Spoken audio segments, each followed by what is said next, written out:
মানলাম, হ্যাঁ মানলাম বলে আমাদের ইসলাম আছে, কিন্তু আল্লাহ বেষ্টনটা করলেন কেন?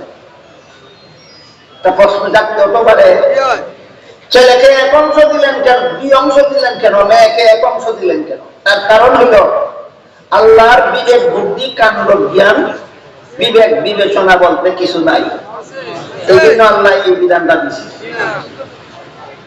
যারা এই স্লোগানগুলি দেয় এটা ভঙ্গিতে বোঝা যায়, এরা বোঝাইতে চায় আল্লাহ জ্ঞান জ্ঞান বিজ্ঞান বলতে বিবেক বিবেচনা বলতে কাণ্ড জ্ঞান বলতে কিছু নাই। আপনারাও কি আল্লাহকে এমনই মনে করেন? এই ব্যাপারে আপনাদের মনে রাখতে হবে, আল্লাহ কোরআনের মাধ্যমে মুসলমানদের জন্য যত বিধান দিয়েছেন সমস্ত বিধান চূড়ান্ত যুক্তিসম্মত। আল্লাহর একটা বিধান যুক্তি অযৌক্তিক নয়, সাধারণ যুক্তিসম্মত নয়, চূড়ান্ত যুক্তিসম্মত। কাজে এবার আমরা একটু বোঝার চেষ্টা করি কোন যুক্তিতে আল্লাহ ছেলেকে 2 অংশ আর মেয়েকে 1 অংশ দিলেন। এটাও মুসলমানদের বোঝার দরকার। ছেলের জীবনে আল্লাহর বিধান মতে ইসলামী আইনে ছেলের জীবনে খরচের খাত আছে 3টা। সাবালক হওয়ার পর থেকে তার নিজের লালন পালনের দায়িত্ব ছেলের নিজেরই। বিয়ে করার পর থেকে বউ পালার দায়িত্ব ছেলের বাপের না ছেলের। সন্তান জন্ম হওয়ার পর থেকে সন্তান লালন পালনের দায়িত্ব নিজের। তাহলে ছেলের জীবনে খরচের খাত আছে কটা? অংশ পাইছে কটা? 2টা। খরচ আছে 3টা, অংশ পাইছে 2টা। খরচ আছে 3টা, অংশ পাইছে 2টা।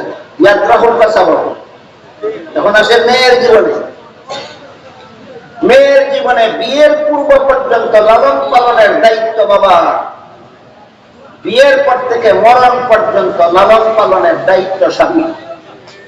নিজের লালন পালনের দায়িত্ব নাই, স্বামী ফেলার দায়িত্ব নাই, সন্তান ফেলার দায়িত্ব নাই।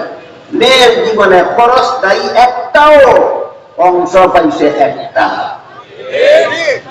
এবার বলেন 3 খরচ হলার 2 অংশ পাইলে বেশি পায় না নাই খরচ হলার 1 অংশই বেশি? কত কথা পণ্ডিতের ধরে ভোট দিতে বলে না, খালি বুঝে 1 থেকে 2 বেশি।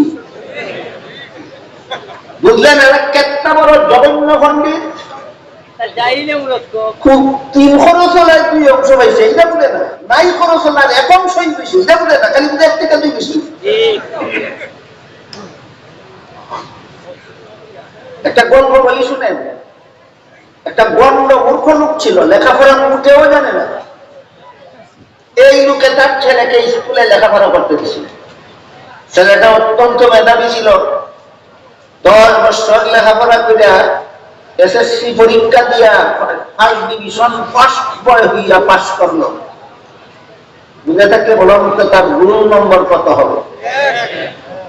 বুঝি শুনি হোক আছে রোল নম্বর 1। বাপ শিক্ষিত না মূর্খ?